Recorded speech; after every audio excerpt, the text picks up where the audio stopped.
সিন্ধু কাঁদিতে কাঁদিতে বলিল, মেজদি মরে যাচ্ছে দাদা। ভিতরে যাইতে শশীর পা উঠিতেছিল না। বিন্দু মরিয়া যাইতেছে? কেন মরিয়া যাইতেছে?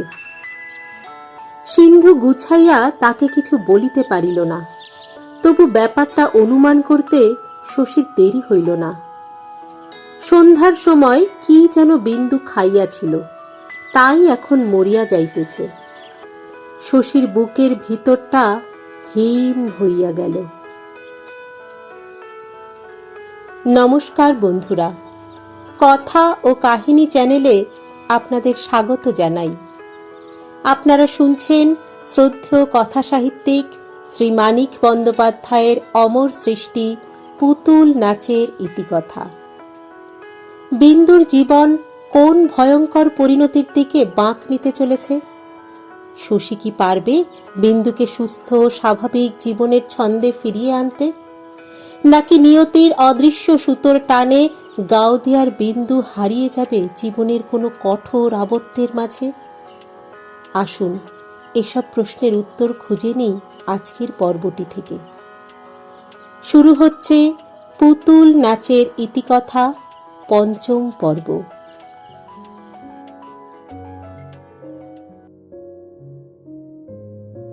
বিবাহের পর মতিকে লইয়া কুমুদ চলিয়া গিয়াছে। কোথায়? হানিমুনে।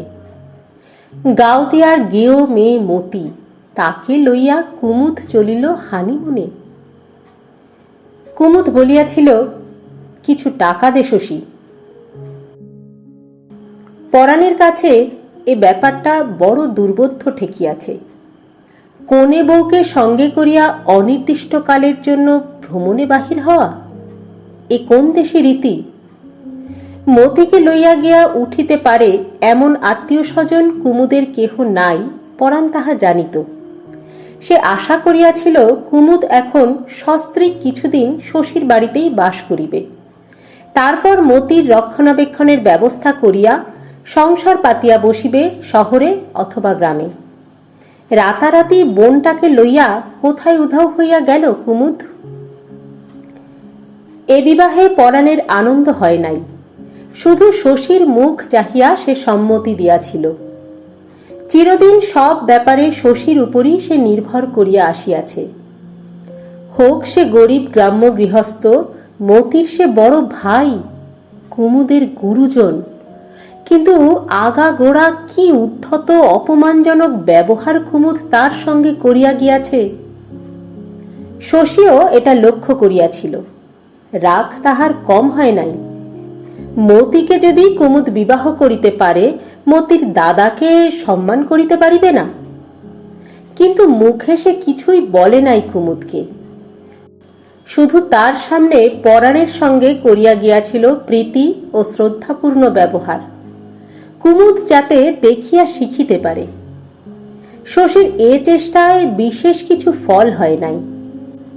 মতির আত্মীয় পরিজনদের প্রতি অসীম অবজ্ঞা দেখাইয়া মতিকে কুমুদ গ্রহণ করিয়াছিল। মাঠে পরাণের খেজুর রস জাল হইতেছে। দুপুরে ছাড়া শশীর সময় হয় না বলিয়া পরাণ 1.5 মাইল পথ হাঁটিয়া আসিয়া কাজের ক্ষতি করিয়া শশীর কাছে বসিয়া থাকে। চওড়া সবল কাঁধ দুটি যেন তাহার শ্রান্তিতে ঢালু হইয়া আসে। পরাণ বলে, পত্র দেয় না কেন ছোটবাবু? শশী অপরাধীর মতো বলে, কি জানো পরাণ, চিঠিপত্র লেখা কুমুদের অভ্যাস নাই। কলেজে পড়বার সময় ওর বাবা হোস্টেলের সুপারিনটেন্ডেন্টকে লিখে ওর খবর নিতেন। পরাণ বলে, তাই বলে একটিবার জানাবে না কোথায় গেল, কোথায় উঠল, কি বৃত্তান্ত? মা এদিকে কাদা কাটা জুড়েছে। কুমুদকে মনে মনে অভিশাপ দিয়া শশী বলে, আসবে পরাণ, পত্র আসবে। খবর না দিয়ে পারে? আজ হোক কাল হোক খবর একটা দেবেই। পরাণ কেমন এক প্রকার স্তিমিত বিষণ্ণ দৃষ্টিতে শশীর দিকে চাহিয়া থাকে। নীরবে সে যেন কিসের নালিশ জানায়, মুখ প্রাণীর মতন। শশীর অস্বস্তির সীমা থাকে না। হারু ঘোষের পরিবারের ভালো মন্দের দায়িত্ব শশীকে কেহ দেয় নাই, তবু চিরদিন ওদের মঙ্গল করিতে চাহিয়াছে বলিয়া আপনা হইতেই দায়িত্ব যেন তাহার জন্মিয়াছে। কিন্তু কি মঙ্গল সে করিতে পারিয়াছে ওদের? তার দোষ নাই, তবু তারই জন্য কুমুদ যেন কেমন হইয়া গেল। একটা খাপছাড়া বিপদজনক বিবাহ হইল মতির। হয়তো পরাণ আজ এসব হিসাব করিয়া দেখিতেছে, হয়তো তাহাদের অসমান বন্ধুত্বের ফলাফলে বিচলিত হইয়া উঠিয়াছে পরাণ। ভীত হইয়া ভাবিতেছে, ভালো করিতে চাহিয়া আরও না জানি কত মন্দ শশী তাহাদের করিবে।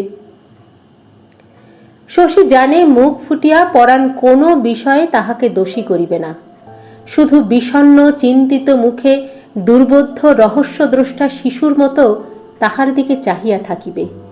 দীর্ঘ দেহ নির্ভরশীল সরল লোকটির জন্য শশীর মন মমতায় ভরিয়া যায়। ভাবে যেমন করিয়াই হোক মতিকে সুখী করিতে কুমুদকে সে বাধ্য করিবে। মতি বদলাক, মতিকে কুমুদ যেমন খুশি গড়িয়া তুলুক, কিন্তু তার মুখে চোখে উপচানো সুখের সঙ্গে পরাণের পরিচয় ঘটা চাই।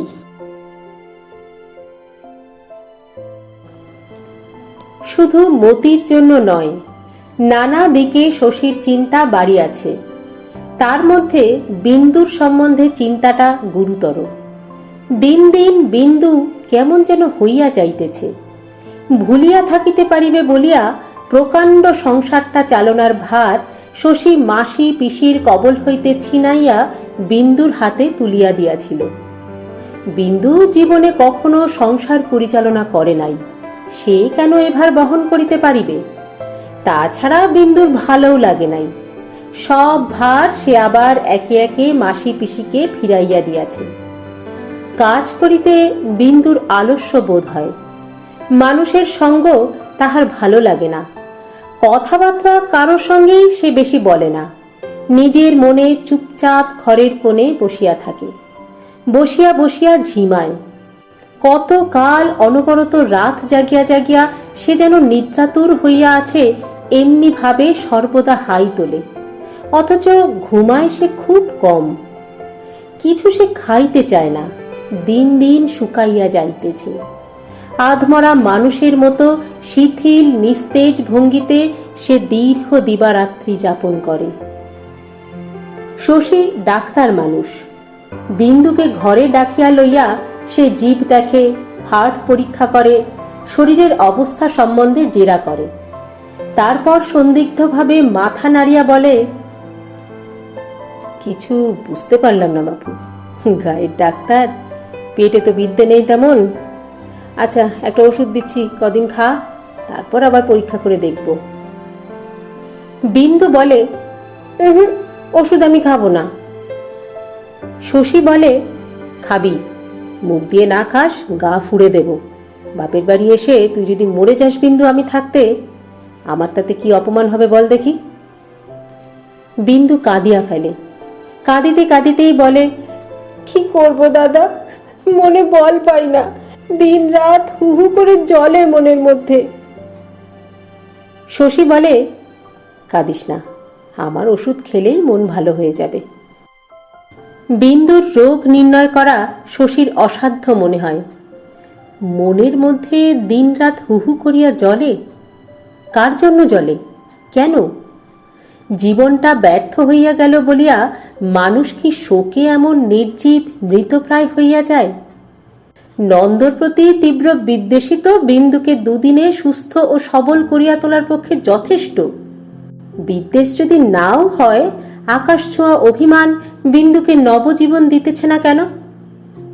নন্দ ক্ষমা করিবে, এই আশায় অতগুলি বছর বিন্দু যে অবস্থায় কাটাইয়া আসিয়াছে, তাহাতে যদি আজ নন্দর জন্যই বিন্দুর মন হাহাকার করে, শশী তাহাতে বিস্মিত হইবে না। সংসারে এরকম অদ্ভুত মেয়ে দু চারটা থাকে, কিন্তু নন্দর জন্য মন কেমন করিলে বিন্দুর তো উচিত অস্থির চঞ্চল হইয়া থাকা, কাজ ও অকাজের ভানে ছটফট করা। অথচ এমন সে অলস ও অবসন্ন হইয়া আসিবে কেন? তৈলহীন প্রদীপের মতো কেন সে নিভিয়া যাইতে থাকিবে? একদিন বিন্দু বলিল, দাদা আলমারির চাবি দাও, বই নি। শশী বলিল, বাংলা বই বেশি নেই তো আলমারিতে, বই যদি পড়িস তো আনিয়ে দেব শহর থেকে। বিন্দু বলিল, আলমারিতে যা আছে তাই তো এখন পড়ি, শহর থেকে যখন আনিয়ে দেবে দিও। শশী চাবির গোছাটা তাহার হাতে দিল। আলমারি খুলিয়া একখানা বই বাহির করিয়া আবার বিন্দু আলমারি বন্ধ করিল বটে, চাবি ফেরত দিল না। বলিল, চাবি আমার কাছে থাক, তুমি তো বেড়াও রোগী দেখে, আর একটা বই বার করতে হলে সারাদিন তো তোমার দেখাই পাবো না। শশী বলিল, গোছা শুদ্ধ চাবি রেখে কি করবি, বইয়ের আলমারির চাবিটা খুলে নে। বিন্দু বলিল, থাক না গোছা শুদ্ধই, ইচ্ছে হলে তোমার বাক্স প্যাটরা ঘেটেও তো সময় কাটাতে পারবো দুদণ্ড। বাড়ি ছেড়ে কোথাও যাব না আমি, চাবির দরকার হলে আমার ডেকো। হ্যাঁ, এমন সহজভাবে কথাগুলি বলিল যে শশীর মনে কোনো সন্দেহই আসিল না। হয়তো অন্যমনস্ক ছিল বলিয়াও শশীর মনে পড়িল না ওষুধের আলমারিতে 4-5টা শিশির গায়ে লাল অক্ষরে বিষ লেখা আছে। বিন্দুকে সে যে কত উৎসুক লোভাতুর দৃষ্টিতে ওষুধের আলমারির দিকে চাহিয়া থাকিতে দেখিয়াছে, খেয়াল করিলে তাও শশীর মনে পড়িত। সেদিন বিকেলে 5 মাইল দূরে একটা গ্রামে শশী রোগী দেখিতে গিয়াছিল। গ্রামে ফিরিতে ফিরিতে প্রায় রাত্রি 9টা হইয়া গেল। বাড়ির সামনে পৌঁছিয়াই অন্দরে একটা গোলমাল শশীর কানে আসিল। বাহিরের ঘরগুলি অন্ধকার, জনপ্রাণী নাই, কেবল সিন্ধু একা অন্ধকারে দাঁড়াইয়া মৃদু স্বরে কাঁদিতেছে। শশী ভীত হইয়া জিজ্ঞাসা করিল, কি হয়েছে রে সিন্ধু? সিন্ধু কাঁদিতে কাঁদিতে বলিল, শেষদিন মরে যাচ্ছে দাদা। ভিতরে যাইতে শশীর পা উঠিতেছিল না। বিন্দু মরিয়া যাইতেছে? কেন মরিয়া যাইতেছে? সিন্ধু গুছাইয়া তাকে কিছু বলিতে পারিল না। তবু ব্যাপারটা অনুমান করিতে শশীর দেরি হইল না। সন্ধ্যার সময় কি যেন বিন্দু খাইয়াছিল, তাই এখন মরিয়া যাইতেছে। শশীর বুকের ভিতরটা হিম হইয়া গেল। ডাক্তার মানুষ সে, এরকম খবর পাইয়া জড়ভরতের মতো এখানে দাঁড়াইয়া থাকা উচিত নয়, এসব শশী বুঝিতে পারিতেছিল। তবু খানিকক্ষণ সে নড়িতে পারিল না। বিন্দু বিষ খাইয়াছে, মরিতে চায় বিন্দু? পলকের জন্য শশীর যেন মনে হয় বিন্দুর এই ইচ্ছা সফল হইতে দিলে মন্দ হয় না। আলমারিতে কি বিষ ছিল শশী জানে। সন্ধ্যার সময় বিন্দু যদি তাহা খাইয়া থাকে তাহলে ওকে সে বাঁচাইতে পারিবে, কিন্তু কি হইবে বাঁচাইয়া? বিন্দু ছেলে মানুষ নয়, জীবন সম্বন্ধে দুষ্প্রাপ্য অভিজ্ঞতা তাহার। ভাবিয়া চিন্তিয়া দুঃখের হাত এড়াইবার চরম পন্থাই সে যদি অবলম্বন করা ঠিক করিয়া থাকে, বাধা দেওয়া কি উচিত হইবে? কপালের ঘাম মুছিয়া বাহিরের বিস্তৃত অঙ্গন পার হইয়া কুন্দর ঘরের পাশ দিয়া শশী অন্দরের অঙ্গনে আসিয়া দাঁড়াইল। বিন্দু উঠানেই পড়িয়া আছে, নিজের বমির মধ্যে বিশ্বস্ত্র বসনে। বাড়ির সকলে এবং পাড়ার অনেকে চারিদিকে ভিড় করিয়া দাঁড়াইয়া আছে। শশীকে দেখিয়া সকলে কলরব করিয়া উঠিল। মুখরা কুন্দ সকলের কণ্ঠ ছাপাইয়া বলিল, শশী দাদা, কি কাণ্ড করেছে বিন্দু দিদি, দেখুন। মদের তীব্র গন্ধ শশীর নাকে লাগিতেছিল। সে বিহ্বলের মতো জিজ্ঞাসা করিল, কি হয়েছে রে কুন্দ? কুন্দ বলিল, বিকেল থেকে যা কাণ্ড বিন্দু দিদি আরম্ভ করেছিল যদি দেখতে শশী দাদা। এই হাসে, এই কাঁদে, এক্ষুনি এবার গান ধরে দেয়। ভয়ে তো আমাদের হাত পা সেদিয়ে গেল পেটের মধ্যে। কি করেছে জানেন? আপনার ওষুধের আলমারি খুলে আর কিছু শুনিবার দরকার ছিল না। শশী বিন্দুর কাছে গিয়া বসিল। নারী দেখিয়া কুন্দকে বলিল, এখানে এমন করে পড়ে আছে, ধুইয়ে মুছিয়ে ঘরে নিয়ে শুইয়ে দিতে পারলি না তোরা কেউ? কুন্দ কৈফিয়ত দিয়া বলিল, দৌড়তে গেলে কামড়াতে আসে যে। শশী বলিল, এখন তো ওর হুঁশও নেই কুন্দ, এক কলসি জল নিয়ে আয়। বিন্দুকে শশী স্নান করাইয়া দিল। তারপর কয়েকজনের সাহায্যে ধরাধরি করিয়া ঘরে শোয়াইয়া দিল। এও একটা কলঙ্ক বই কি।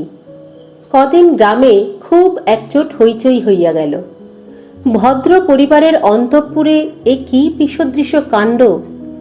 পুরুষ মানুষ মদ খায়, মাতলামি করে, বমি করিয়া ভাসাইয়া দেয়, লোকে নিন্দা করে, কিন্তু আশ্চর্য হয় না। বাড়ির মেয়ে এমন বিভৎস ব্যাপারের নায়িকা হইতে পারে, তা যেন কল্পনা করাও যায় না। যারা উপস্থিত থাকিয়া বিন্দুর মাতলামি দেখিতে পায় নাই, তারা আফসোস করিয়া মরে। সকলকে বিস্তারিত বর্ণনা শুনাইতে শুনাইতে প্রত্যক্ষদর্শীদের হয় সুখকর প্রাণান্ত। সেদিন রাত্রে গোপাল থতমত খাইয়া গিয়াছিল। সারাদিন নিষ্ক্রিয় অবস্থায় গুমরাইয়া গুমরাইয়া পরদিন সকালবেলা তাহার ক্রোধের আগুন দাউ দাউ করিয়া জ্বলিয়া উঠিল। বিন্দুকে আনিবার অপরাধে শশীকে সে গালাগালি করিল। অকথ্য চিৎকার করিয়া বিন্দুকে সে বার বার বলিল দূর হইয়া যাইতে। এমন হতভাগ্য যে মেয়ে গোপালের বাড়িতে তাহার এক দণ্ডও ঠাঁই হইবে না। শশী নির্বাক হইয়া রহিল। বিন্দু ঘরে খিল দিয়াছিল, সেও কোনো সারা শব্দ করিল না। সমস্ত সকালটা বাড়ি তোলপাড় করিয়া একজন মুনিশকে খড়ম দিয়া পিটাইয়া জামা চাদর লইয়া ছাতা বগলে গোপাল বাহির হইয়া গেল। বলিয়া গেল কলিকাতা যাইতেছে, কারণ গ্রামে তাহার মুখ দেখাইবার উপায় নাই। ফিরিয়া আসিয়া বিন্দুকে যদি গৃহে দেখিতে পায়, বাড়ি ঘরে গোপাল আগুন লাগাইয়া দিবে। মেজাজটা শশীরও বিগড়াইয়া গিয়াছিল। বিন্দুর উপরে তাহার রাগ হইল না। দিন তিনেক বিন্দু ঘরের বাহিরে আসিল না। দিবা রাত্র খিল দিয়া ঘরের মধ্যে নিজেকে নির্বাসিত করিয়া রাখিল। শুধু শশীর ডাকাডাকিতে বাহিরে আসিয়া পুকুরে ডুব দিয়া আসে, ঘাড় গুঁজিয়া দুটি ভাত মুখে দেয়, তারপর আবার ঘরে গিয়া খিল বন্ধ করে। কেহ কথা বলিলে বিন্দু জবাবও দেয় না, মুখও তোলে না। 3 দিন পরে কি মনে করিয়া সে ঘরের বাহির আসিল। কুন্দর সঙ্গে সহজভাবে দু একটি কথাও বলিল, কিন্তু মিশিতে পারিল না কারো সঙ্গে। এখানে আসিয়া অবধি সে যেরকম নির্জীব নিঃসঙ্গ জীবনযাপন করিতেছিল, তেমন ভাবে দিন কাটাইতে লাগিল। একটা অনাবশ্যক ব্যস্ততার সঙ্গে শশী ঘুরিয়া বেড়ায়, কর্তব্য কাজগুলি সম্পন্ন করে। এতদিন সে রোগীর পরিবারের আত্মীয় বন্ধুর মতো রোগী দেখিয়াছে, ওষুধের সঙ্গে সে দিয়াছে আশ্বাস। এখন সে গম্ভীর মুখে রোগীর নাড়ি টেপে, সামান্য কারণে রাগিয়া আগুন হইয়া ওঠে। কোনো কথা একবারের বেশি দুবার বলিতে হইলে বিরক্তির তাহার সীমা থাকে না। সময়টা চৈত্র মাস। কড়া রোদে মাঠ ভাঙিয়া শশীর পালকি গ্রাম হইতে গ্রামান্তরে যায়। হু হু করিয়া গরম বাতাস বহিতে থাকে। পালকির মধ্যে নিষ্ক্রিয় উত্তপ্ত অবসর শশী ভাবিয়া ভাবিয়া ক্ষয় করিয়া ফেলে। বিন্দুর কথা ভাবে, কুসুম ও মতির কথা ভাবে। কুসুম ও মতির সম্বন্ধে নূতন করিয়া ভাবিবার কিছু নাই। বিন্দুর কথা ভাবিয়া সে কুল কিনারা দেখিতে পায় না। বিন্দুকে সেই নন্দর কবল হইতে ছিনাইয়া আনিয়াছে, ওর সম্বন্ধে সমস্ত দায়িত্ব তাহার। বিন্দু যে বিভৎস কীর্তি করিয়া লোক হাসাইয়াছে, গ্রাম হইতে গ্রামান্তরে অকথ্য রটনা হইতেছে, এজন্য শশীর নিজেকে অপরাধী মনে হয়। তাহারই দোষ। যে বিষয়ে সে দায়িত্ব গ্রহণ করে তাই ভেস্তাইয়া যায়। একটা অদৃশ্য দুর্বার শক্তি যেন অহরহ তাহার বিরুদ্ধে কাজ করিতেছে। রূপসী সেনদিদি স্নেহপাত্র ছিল।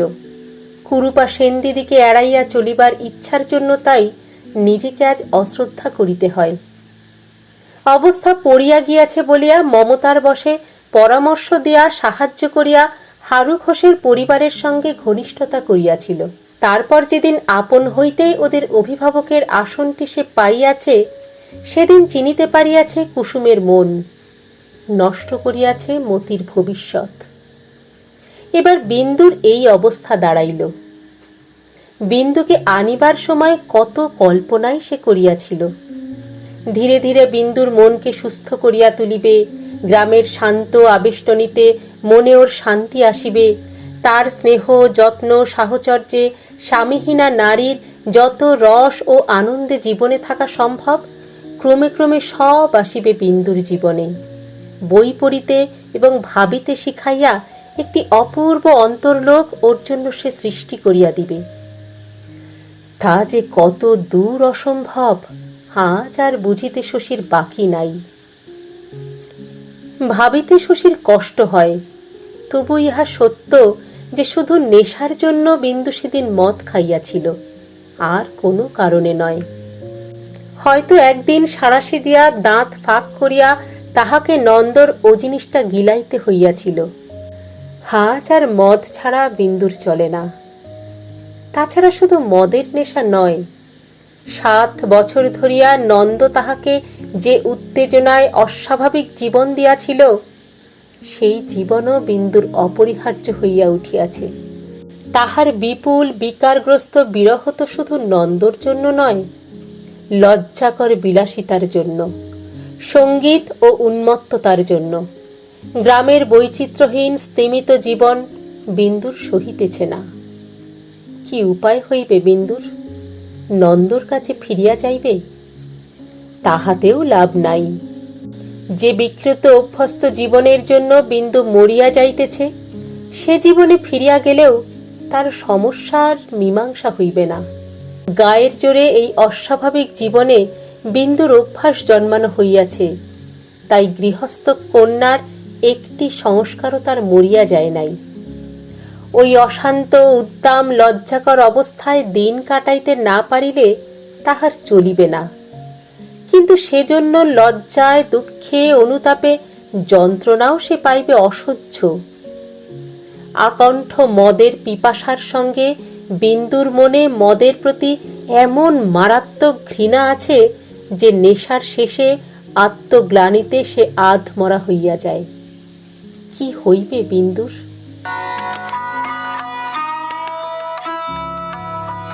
বিন্দুর লজ্জা ভাঙিয়াছে। কোণঠাসা ভীরু জন্তুর একটা হীন সাহস জাগিয়াছে তাহার।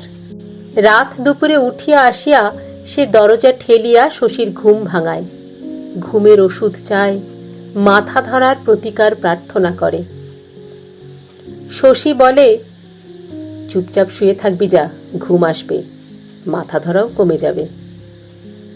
বিন্দু কাঁদিয়া বলে, না দাদা, দাও ঘুমের ওষুধ, এত কষ্ট সইতে পারি না। নিশুথি রাতে তাহার শীর্ণ কম্পিত শরীর আর জলজলে চোখের গাঢ় তৃষ্ণা শশীকে উতলা করিয়া তোলে। বুঝাইয়া সে পারিয়া ওঠে না। বিন্দু কোনো কথা কানে তোলে না। অবুঝ শিশুর মতো সে ঘুমের ওষুধ চাহিতে থাকে।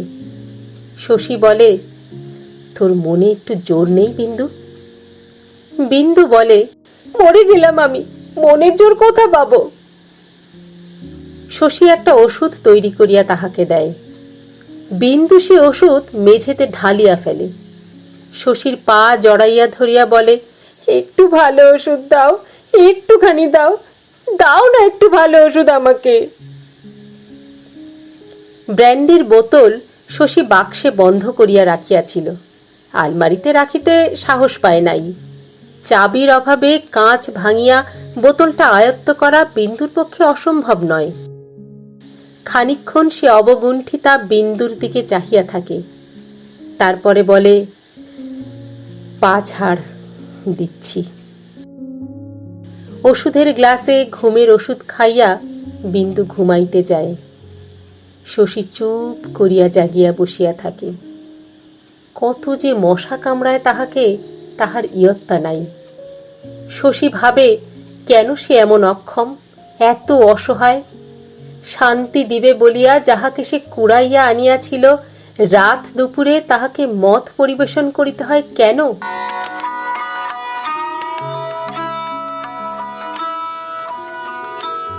দিন 10 কলকাতায় থাকিয়া গোপাল ফিরিয়া আসিল। বিন্দুর সম্বন্ধে সে আর কোনো উচ্চবাচ্য করিল না। মনে হইল সেদিনকার অপরাধ সে বুঝি ক্ষমাই করিয়া ফেলিয়াছে। শশী তাহাকে চিনিত। গোপালের শান্ত ভাবে সেই শুধু একটু চিন্তিত হইয়া রহিল। দিন 3 নির্বিবাদে কাটিয়া গেল।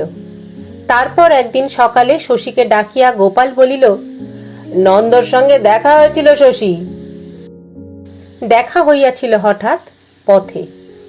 গোপাল যাচিয়া দেখা করে নাই। গোপালের মানসিক প্রতিক্রিয়াটা ধরিতে না পারিয়া শশী একটু বিরক্ত হইয়া উঠিল। গোপাল বলিল, বিন্দু অনেকদিন এসেছে, নন্দ ওদিকে রাগারাগি করছে শশী, 2-4 দিনের মধ্যে পাঠিয়ে দিতে বললে।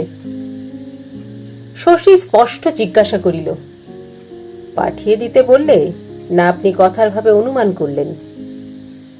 গোপাল জোর দিয়া বলিল, পাঠিয়ে দিতে বললে, তুমি ওকে রেখে আসতে পারবে? শশী বলিল, পারব। গোপাল বলিল, কাল দিন ভালো আছে, কালকেই রওনা হয়ে যাও। তাই হোক, যাইতে যদি হয় বিন্দুকে, কাল গেলে কোনো ক্ষতি নাই।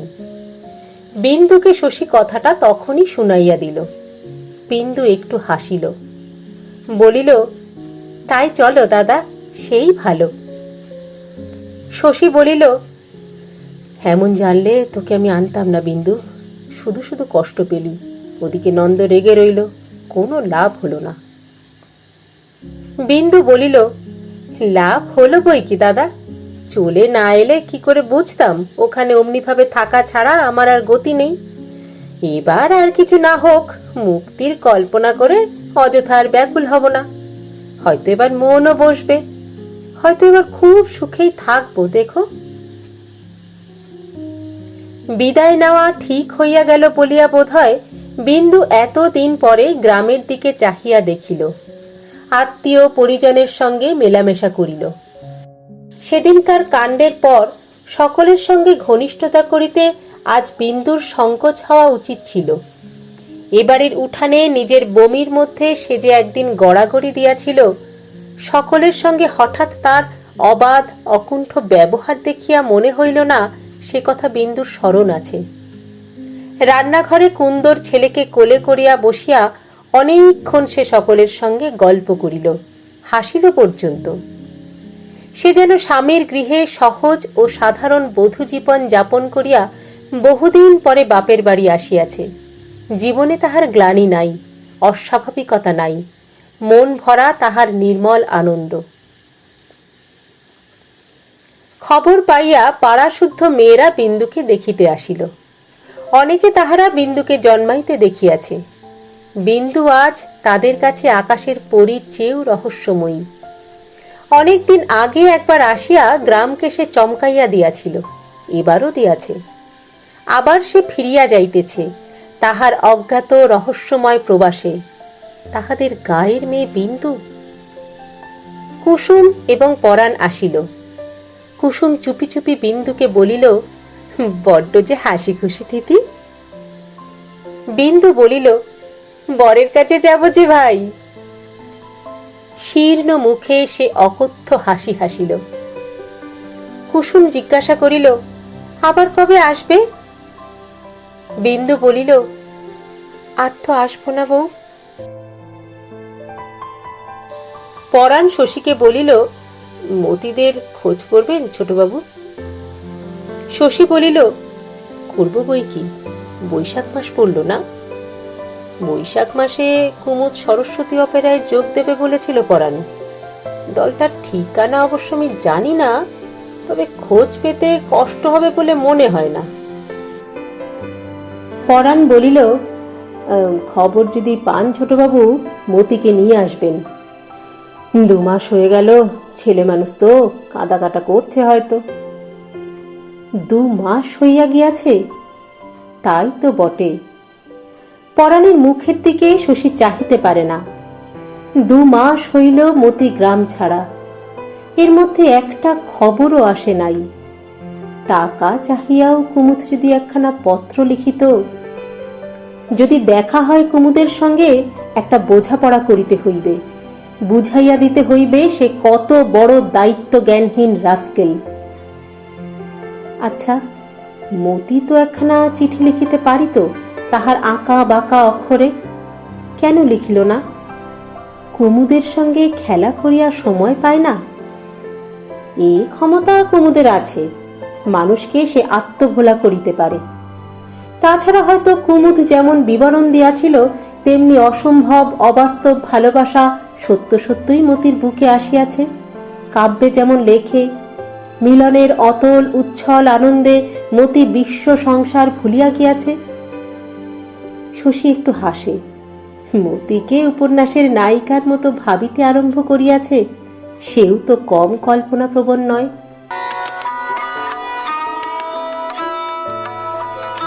পরদিন বিন্দুকে সঙ্গে করিয়া শশী কলকাতায় রওনা হইয়া গেল। দিন এবং রাত্রি কাটিল পথে, কথা তাহারা বলিল খুব কম। সে কি ভাবিয়াছিল এভাবে বিন্দুকে আবার ফিরাইয়া দিতে হইবে? বিন্দুর বাড়ির সেই ফরাস পাতা, তবলা, তাকিয়া ও কুদৃশ্য ছবিতে সাজানো ঘরখানা শশীর মনে ভাসিয়া উঠিতেছিল। সে ভাবিতেছিল তার আলমারিতে বোতলের পাশে লেবেল আঁটা বিষের শিশি ছিল। বিন্দু কেন সেদিন বিষ খাইল না?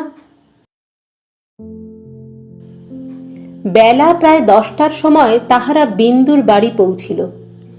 দারোয়ান খুব ঘটা করিয়া সেলাম করিল বিন্দুকে। বিন্দুর দাসী একগাল হাসিল। নন্দ নামিয়া আসিল, নির্লজ্জ অকুণ্ঠ নন্দ। হাসি মুখে সে শশীকে অভ্যর্থনা করিয়া বলিল, এসো এসো, আসতে আজ্ঞা হোক। শশী বলিল, আসতে পারবো না নন্দ, কাজ আছে। বিন্দু মিনতি করিয়া বলিল, একটু বসে যাবে না দাদা? শশী বলিল, কাজ আছে বিন্দু। শশী নামিয়া দাঁড়াইয়াছিল, এবার গাড়িতে উঠিয়া বসিল। বিন্দু তাকে আর নামিতে অনুরোধ করিল না, শুধু বলিল, গায়ে ফেরার আগে যদি সময় পাও একটিবার খবর নিয়ে যেও। বিন্দু ভিতরে চলিয়া গেল। শশীর গাড়ি চলিতে আরম্ভ করিলে গাড়োয়ানকে থামিতে বলিয়া নন্দ কাছে আগাইয়া আসিল। শশীর মনে হইল নন্দ খুব রোগা হইয়া গিয়াছে, চোখে রাত জাগার চিহ্ন। নন্দ জিজ্ঞাসা করিল, খবর নিতে বোধহয় আসবে না, না? শশী বলিল, কি করে বলি, সময় পাব না হয়তো। নন্দ একটু ভাবিল, বলিল, এলে ভালো করতে শশী, ওকে কাল বাড়ি নিয়ে যাব ভাবছি। মা ওরা সব ও বাড়িতে আছেন সেখানে, এ বাড়িটা বেচে দেব। নতুন লোকের মধ্যে গিয়ে পড়ে একটু হয়তো বিব্রত হয়ে পড়বে, তুমি গিয়ে দেখা করলে ভালো লাগবে, ওর মন বসাতে সাহায্য হবে। শশী অবাক হইয়া বলিল, বিন্দুকে বাড়ি নিয়ে যাবে? নন্দ বলিল, তাই ভাবছিলাম, এখানে যখন থাকতে চায় না, বাড়ি চলুক। একবার তোমার সঙ্গে পালিয়ে চলে গেল, পরের বার যদি জন্মের মতো আমাকে ত্যাগ করে বসে। কি জানো শশী, বুড়ো বয়সে এসব হাঙ্গামা আর ভালো লাগে না। এখানে নিজের মতো কত আরামে ছিল, ভিড় নেই, ঝঞ্ঝাট নেই, সব বিষয়ে স্বাধীন। তা যদি ভালো না লাগে চলুক, তবে যেখানে থাকতে ভালো লাগবে সেইখানে। আমার কি, আমি কাজের মানুষ, কাজ নিয়ে থাকি নিজের। শশী বলিল, এই সুবুদ্ধি তোমার আগে হলো না কেন নন্দ? নন্দ হঠাৎ এ কথার জবাব দিতে পারিল না। তারপর ছেলে মানুষের মতো বলিল, আগে কি জানতাম যে পালিয়ে যাবে? বেশ তো হাসি খুশি দেখতাম। শশী একবার ভাবিল নন্দকে বুঝাইয়া এ মতলব ত্যাগ করিতে বলিবে। 7 বছর ধরিয়া যে অন্যায় সে করিয়াছে, আজ অসময়ে কেন তার প্রতিকারের চেষ্টা? চেষ্টা সফল হইবার সম্ভাবনাও নাই। ঘোমটা টানিয়া বিন্দু আজ এতকাল পরে শাশুড়ি ননদ সতীনের সংসারে নিরীহ বধূটি সাজিতে পারিবে কেন? তা যদি পারিত, গাওদিয়ার উত্তেজনাহীন সহজ জীবন তাহার অসহ্য হইয়া উঠিত না। শেষ পর্যন্ত কিছু না বলাই শশী মনে করিল। নন্দর সঙ্গে এ আলোচনা করা চলে না। গতবার কুসুমদের সঙ্গে করিয়া যে হোটেলে উঠিয়াছিল, এবারও শশী সেইখানে গেল। কুমুদের দেখা পাইবার আশায় মতি যে এখানে আগ্রহে ব্যাকুল হইয়া উঠিয়াছিল, সে কথা শশীর মনে আছে। মতি, অতটুকু মেয়ে মতি, কি মন্ত্রই কুমুদ জানে। বেহিসেবী নিষ্ঠুর যাযাবর কুমুদ।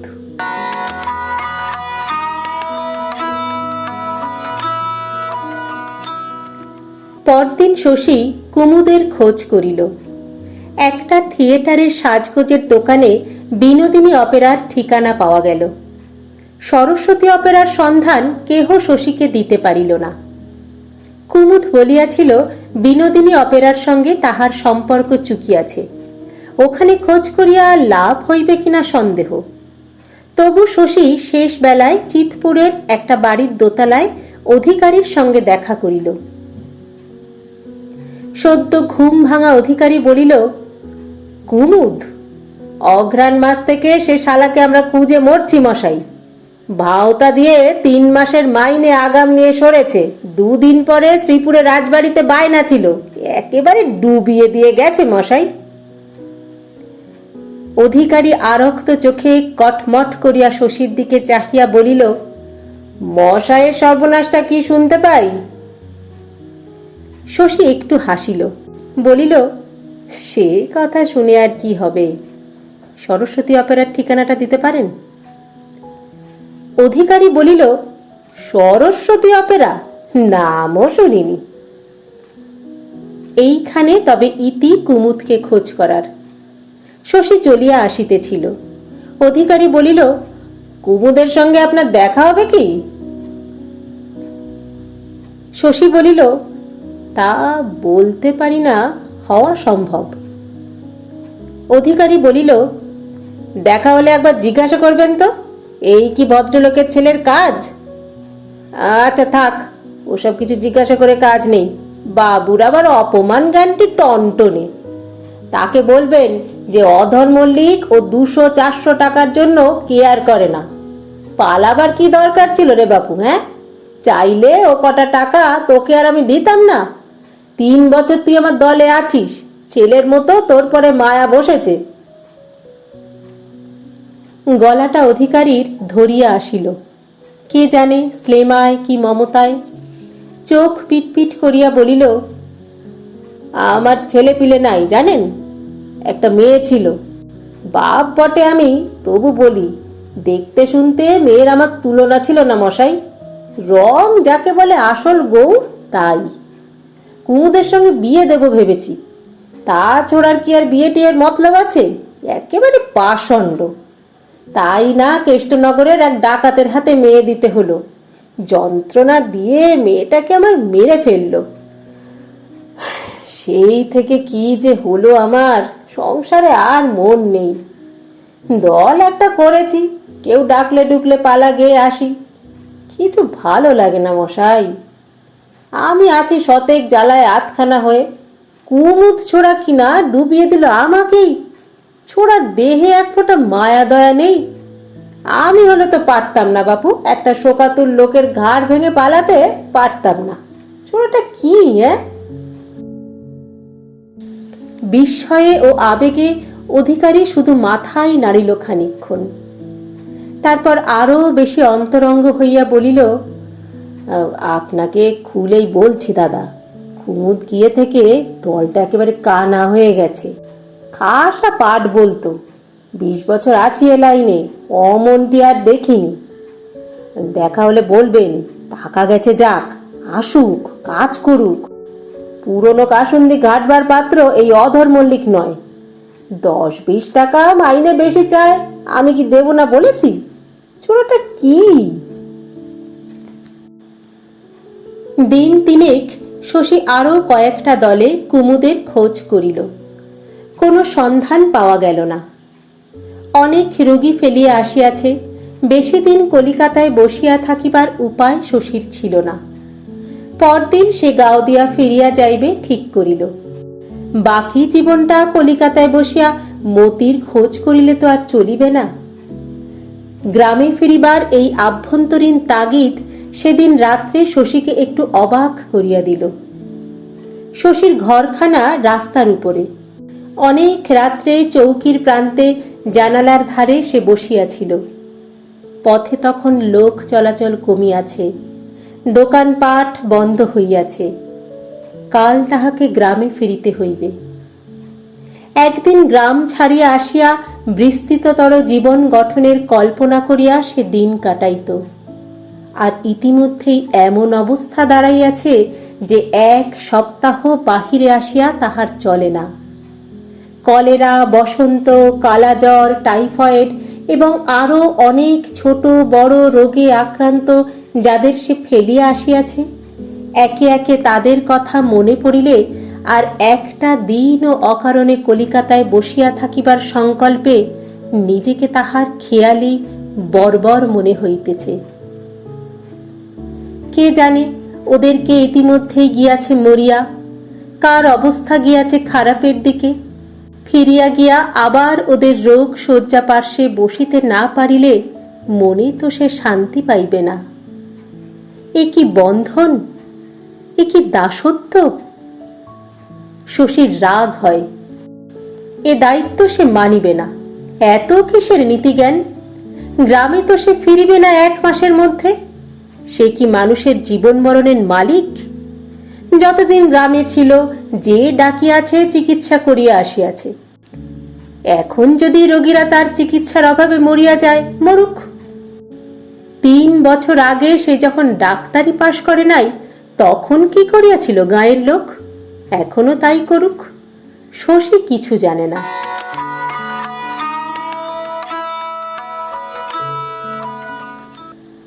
1 মাস গ্রামে না ফিরিবার প্রতিজ্ঞা 2 দিনের বেশি টিকিল না শশীর। এ গায়ে ও গায়ে অসহায় বিপন্ন রোগীরা পথ চাহিয়া আছে। বিন্দুর সঙ্গে দেখা করিবার ইচ্ছা শশীর আর ছিল না। রওনা হওয়ার দিন বিকালে হঠাৎই অনিচ্ছা জয় করিয়া সে হাজির হইল নন্দর বাড়িতে। নন্দ বাড়ি ছিল। বিন্দু না, বিন্দুকে এখনো এ বাড়িতে আনা হয় নাই। নন্দ বলিল, ও বাড়ি যাব বলে তৈরি হচ্ছিলাম, দেখা করবে তো চলো আমার সঙ্গে। শশী বলিল, ও বাড়ি যাওয়ার সময় হবে না নন্দ, আজ বাড়ি যাচ্ছি, 7টার গাড়ি। নন্দ বলিল, আজকে যাবে? বসো, চাটা খাও। শশীর মনে কি এ আশা ছিল যে গাওদিয়ার বাড়িতে টিকিতে না পারিলেও নন্দর গৃহে গৃহিণী হইয়া বিন্দু থাকিতে পারিবে? বিন্দু আসে নাই শুনিয়া সে যেন বড় দমিয়া গেল। নন্দর বাড়িঘর দেখিয়া সে একটু অবাক হইয়া গিয়াছে। এখানে আগে সে কখনো আসে নাই।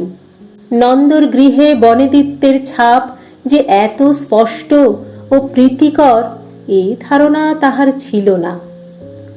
সেকেলে ধরনের ভারী নিরেট সব আসবাব, দরজা জানালার দামি পুরু পর্দা, দেওয়ালে প্রকাণ্ড কয়েকটা অয়েল পেন্টিং, এমনি সব গৃহসজ্জা নন্দর এই ঘরখানাকে একটি অপূর্ব গম্ভীর শ্রী দিয়াছে।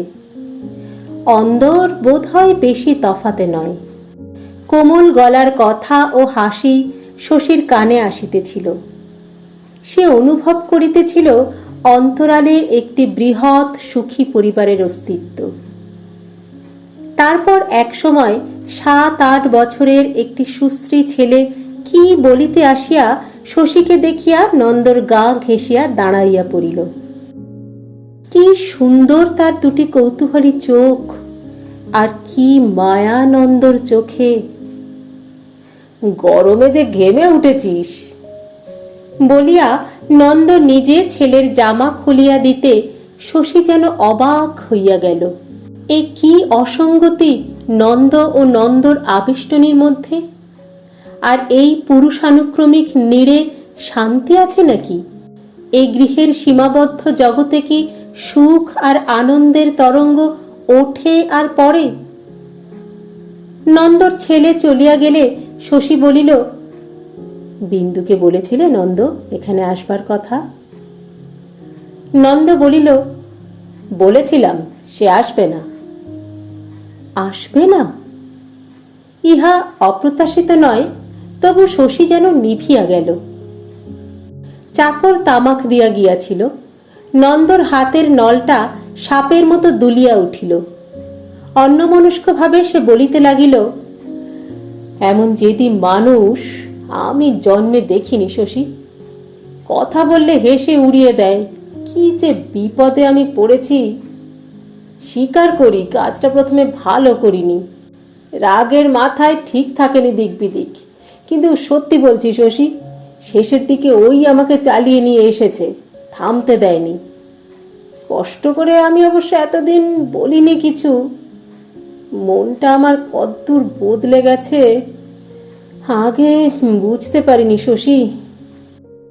এবার যখন গাউদিয়া চলে গেল হঠাৎ, সেই থেকে কেমন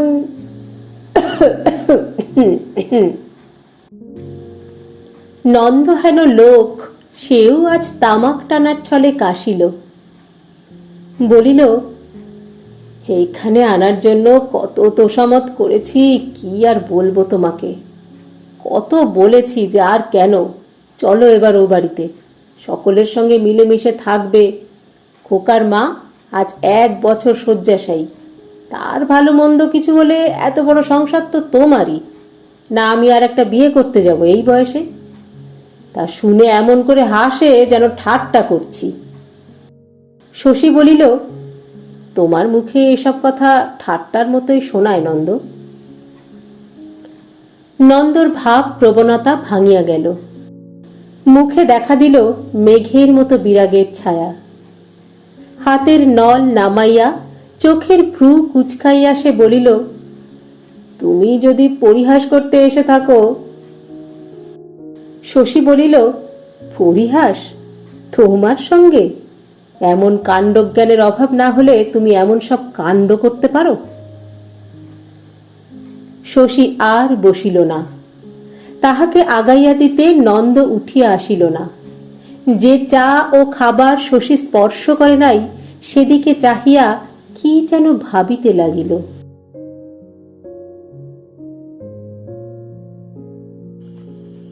আজকের গল্প পাঠ এখানেই শেষ করছি। আজকের গল্প পাঠে ছিলাম আমি রাকা নাথ, সহযোগিতায় প্রাপ্তি ভৌমিক। পরবর্তী পর্ব নিয়ে খুব শীঘ্র ফিরে আসব আপনাদের কাছে।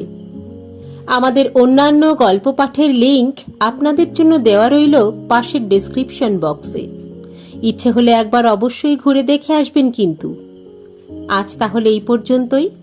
সকলে সুস্থ থাকবেন, ভালো থাকবেন এবং অবশ্যই আমাদের সঙ্গে থাকবেন। নমস্কার।